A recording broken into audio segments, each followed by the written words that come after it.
Assalamualaikum warahmatullahi wabarakatuh. Salam sejahtera untuk kita semua.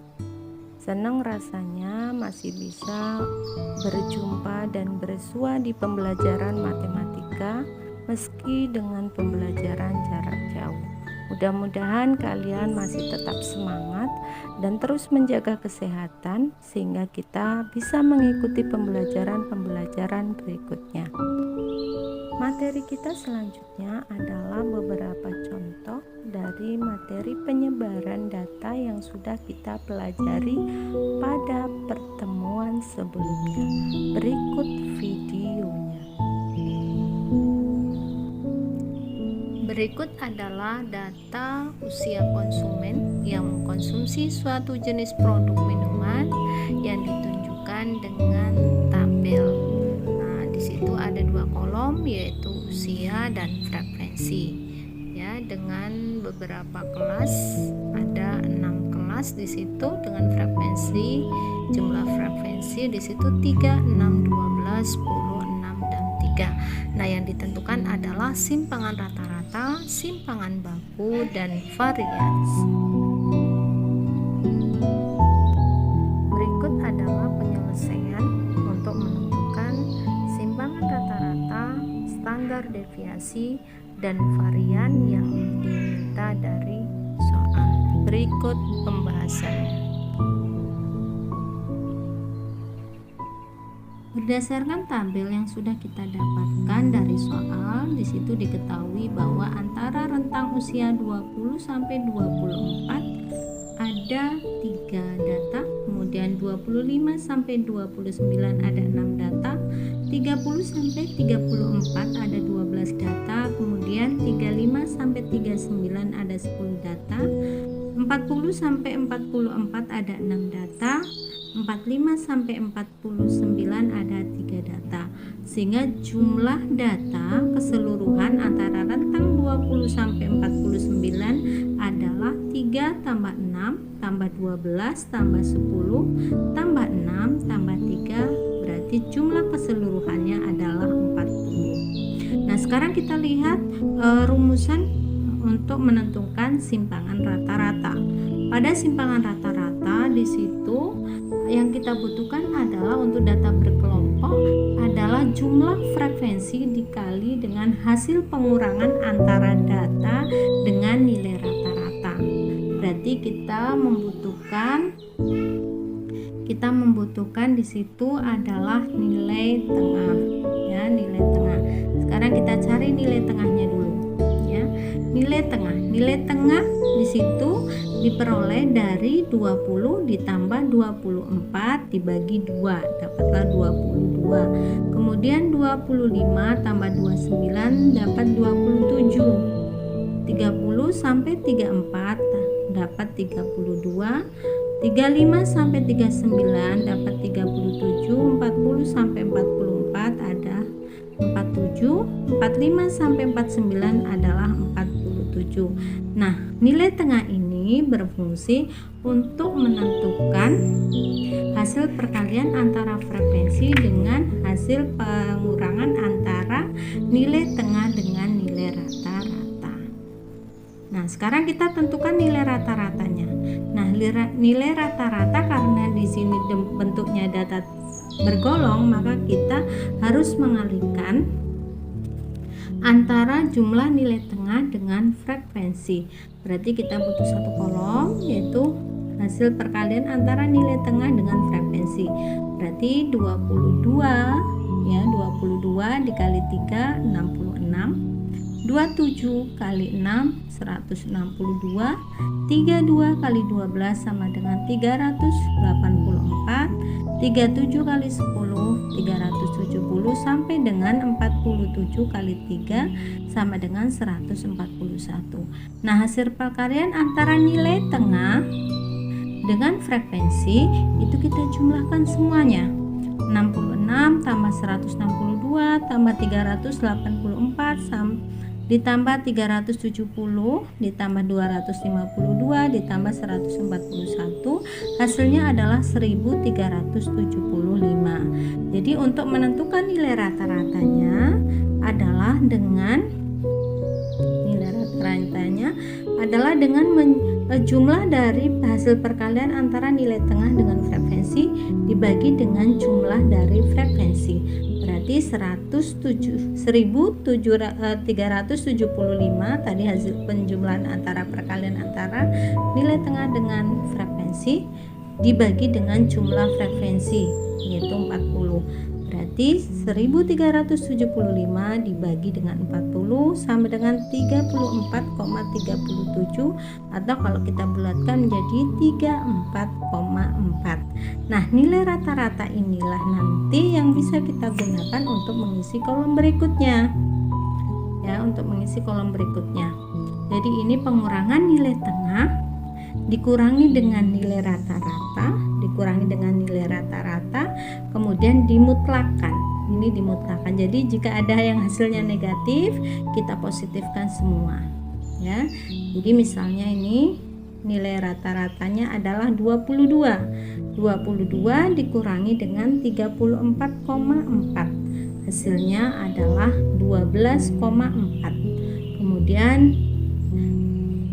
12,4 ini adalah hasil pemutlakan, ya, hasil pemutlakan karena sedianya adalah negatif. Kemudian 27 dikurangi dengan 34,4, hasilnya adalah 7,4, dan seterusnya sampai dengan data yang terakhir yaitu 47 dikurangi dengan 34,4, hasilnya adalah 12,6. Nah, dari nilai ini kemudian kita bisa mengisi kolom yang berikutnya. Yaitu kita kalikan antara hasil pengurangan itu tadi 12,4 dikali dengan frekuensinya 3, maka didapat 37,2.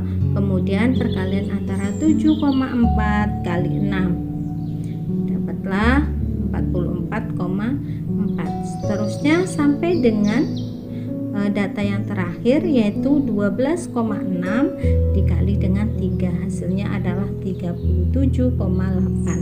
Nah, hasil dari perkalian antara frekuensi dengan hasil pengurangan antara nilai tengah dengan nilai rata-rata itu kemudian kita jumlahkan 37,2, 44,4, 28,8, 26, 45,6 sampai dengan 37,8, itu semuanya dijumlahkan menjadi 219,8.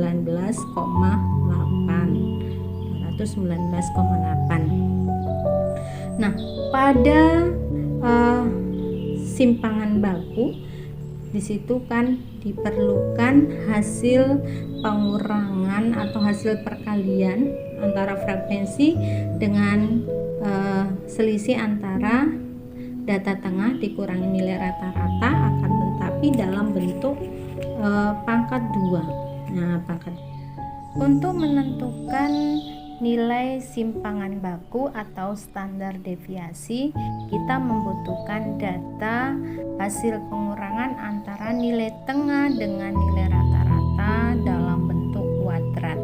Jadi hasil dari perhitungan tadi yaitu 12,4, 7,4, 2,4, 2,6, 7,6, 12,6 itu dipangkatkan 2. Misalnya ini 12,4 dipangkatkan 2 atau dikuadratkan, dia menjadi 153,76. 7,4 kali 7,4 hasilnya adalah 54,76.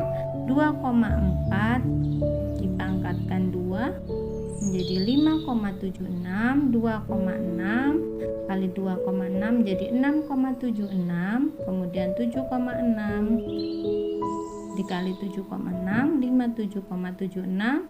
Kemudian 12,6 dikali dengan 12,6 hasilnya adalah 158,76. Nah, untuk data bergolong kita membutuhkan penjumlahan dari hasil perkalian antara frekuensi dengan selisih antara data nilai tengah dengan rata-rata yang sudah dikuadratkan. Berarti untuk mengisi kolom berikutnya di sini ya, untuk mengisi kolom berikutnya fxe dikurangi rata x bar dipangkatkan 2, hasilnya di sini berarti 153,76 dikalikan dengan frekuensi. Frekuensinya adalah 3, maka hasilnya di sini adalah 461,28. Kemudian 54,76 dikali dengan 6, maka hasilnya adalah 328,56. Kemudian 5,76 kali dengan 12, hasilnya adalah 69,12, dan seterusnya sampai dengan data yang terakhir yaitu 158,76 dikali dengan 3, hasilnya adalah 476,28.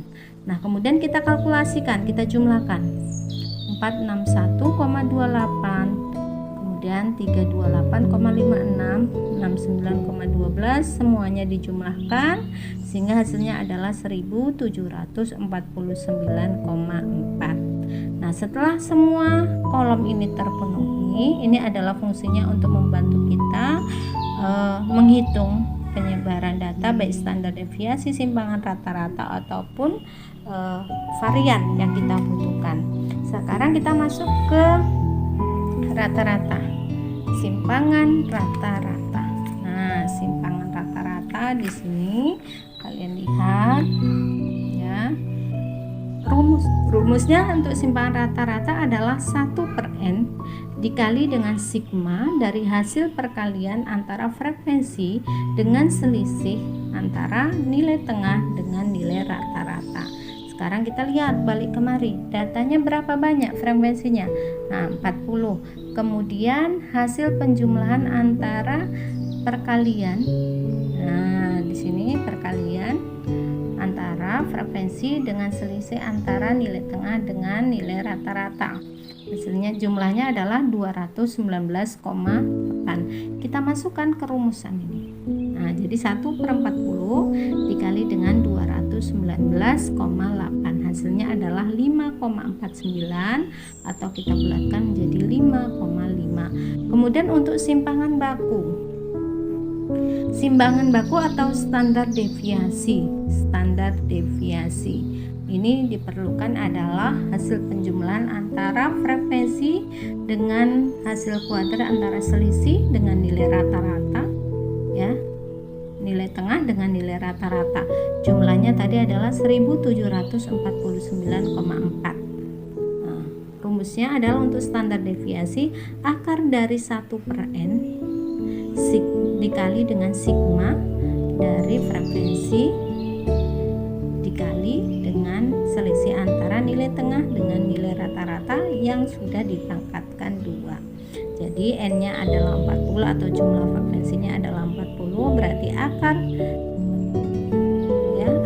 dari 1/40 dikali dengan 1749,4.